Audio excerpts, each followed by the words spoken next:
Perkenalkan, nama saya Hasan Abdullah Azam dari jurusan Teknik Elektro dengan NPM 24064283114. Di sini saya akan membahas soal nomor 2 terkait counter dengan sedikit plot twist, yaitu memanipulasi huruf di 7 segment dengan huruf DAF. Jadi di sini pertama karena ini DAF cuma ada 3 kombinasi D, A, dan F, saya menggunakan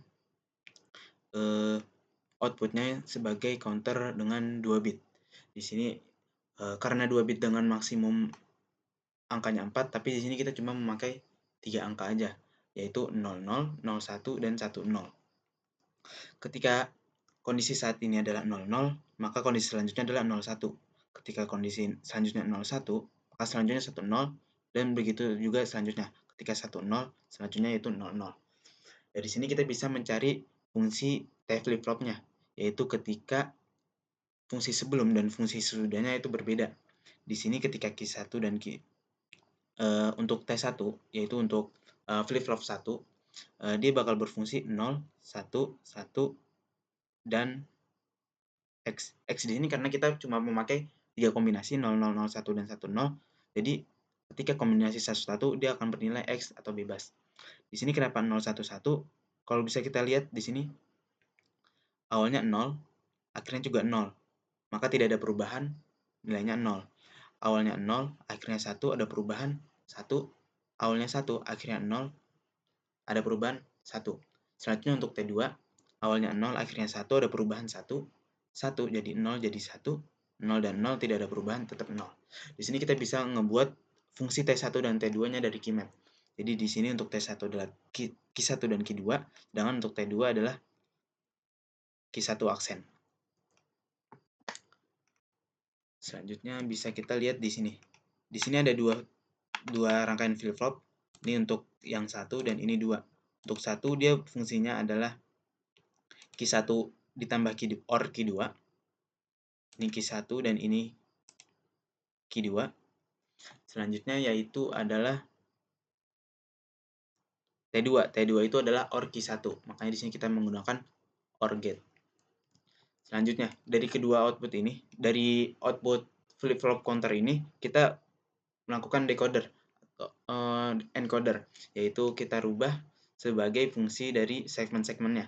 Di sini adalah 01 bit-bit ini adalah urutan dari tiap pin di 7 segmen A, B, C, D, E, F, G.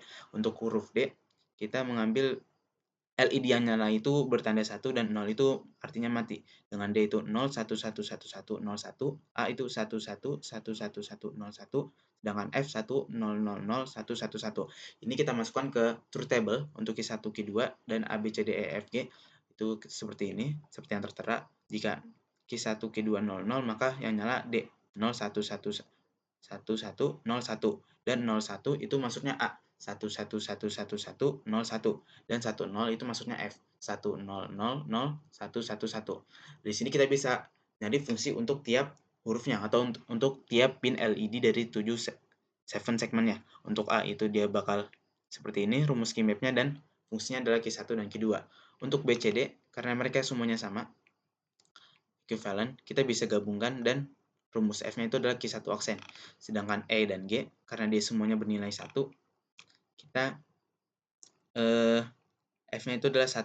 Dan terakhir V. Untuk V dia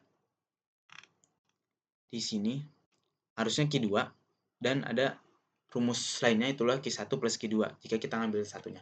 Di sini nilai X ini karena ada kondisi khusus yang ketika itu 1 dan 1 di mana ini kondisi don't care, kita nggak peduli, jadi kita bisa masukkan nilai X-nya aja untuk mempermudah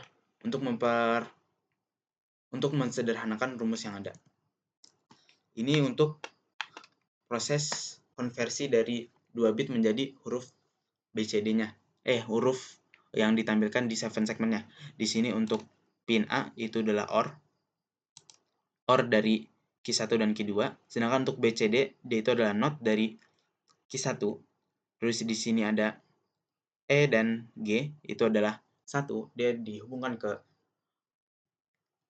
ke power. ke VCC, dan selanjutnya yaitu adalah E.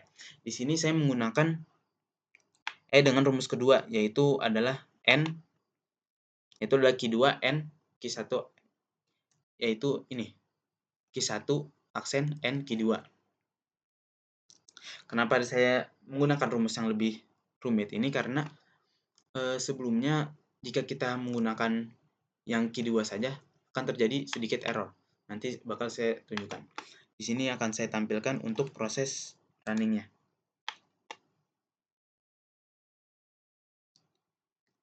Ini pada kondisi awal, ketika nilai Q1 dan Q2-nya berdiri 0 dan 0, akan membentuk output D. Di sini kita menggunakan DAF-nya ini dengan huruf kecil. Pertama D, selanjutnya A, untuk ketika 0, 1, akan muncul kondisi A. Selanjutnya adalah 1, 0. Itu adalah huruf menampilkan huruf F. Ketika kita pencet lagi, dia akan balik lagi ke huruf D. Begitu seterusnya, dan akan terus berulang. Tadi kita sempat bahas kenapa saya menggunakan rumus yang ini yang lebih rumit. Pada awalnya kita bisa menggantinya menjadi seperti ini. Kita stop dulu. Kita hubungkan langsung pin E ini dengan output Q2. Di sini bisa kita lihat, jika kita running, dia akan terjadi salah pembacaan. Nah, di sini ada tanda floating. Ini mungkin karena kalau kita menggunakan rumus Q2 langsung, akan terjadi kesalahan sintak dan error floating. Jadi saya mengakalinya dengan menggunakan rumus kedua, yaitu menghubungkannya dengan ditambahkannya dengan variabel Q1. Di sini jika kita ulangin, di sini bisa kita lihat kondisinya kembali benar dengan urutan D, A, F. D, balik lagi ke awal, A, dan F. Sekian dari saya. Wassalamualaikum warahmatullahi wabarakatuh.